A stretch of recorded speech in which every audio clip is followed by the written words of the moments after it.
Today, we are exploring the psychology behind people who dislike having their photo taken. If that includes you, this matters. Because what feels like a simple preference can reveal deeper patterns in how your mind works. Why do some people love every photo opportunity, while others feel real discomfort the moment a camera appears? Let us start with the most common explanation: body image anxiety. For many people, especially in the United States, a camera does not feel neutral. It feels like judgment. We live in a culture obsessed with appearance. Social media feeds are filled with edited faces, filters smooth imperfections. Celebrity images are everywhere, from billboards to grocery store checkout lines. Over time, your brain absorbs unrealistic standards. Then you see an unfiltered photo of yourself, and it does not match what you expect. Psychologists call this social comparison theory. You are not judging yourself against reality. You are judging yourself against an impossible ideal. So avoiding photos becomes a coping strategy. If there is no picture, there is no proof. No proof of the gap between how you want to look and how you think you look. Avoidance becomes self-protection. But there is another group of people who hate photos, for a completely different reason. They do not struggle with appearance. They struggle with attention. When a photo is taken, the focus shifts. People look at you. They wait for you to react. They expect you to smile. For introverts or people with social anxiety, this feels overwhelming, like being placed under a spotlight without consent. It is not about vanity. It is about vulnerability.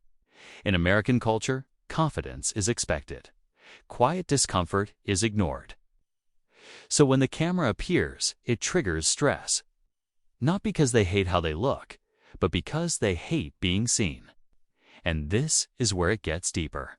Some people avoid photos because they feel disconnected from themselves. There is a psychological experience called depersonalization, where life feels like it is being watched from the outside. For people experiencing this, photos feel unsettling. The image does not feel familiar, almost like looking at a stranger. So they avoid it. This is common among people dealing with depression, stress, or trauma.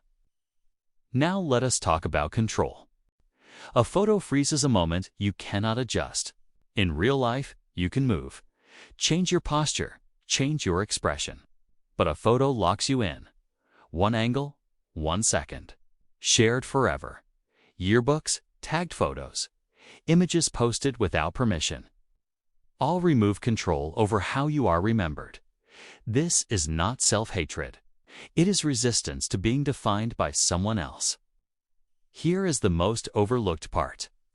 People who avoid photos often value experience over documentation, while others chase the perfect shot.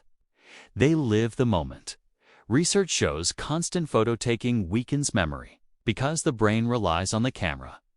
But presence strengthens memory, so disliking photos can reflect authenticity. They would rather be real than look good. Avoidance is not always healthy. If it comes from shame or fear, it is worth examining. But if it comes from self-assurance, it can be confidence. You do not need proof of your existence. You know who you are without validation. So ask yourself this: do you avoid the camera because you fear judgment, or because you know your worth is not measured in pixels? Understanding the why changes everything. If this video made you think differently, subscribe for more psychology that explains human behavior. I will see you in the next one.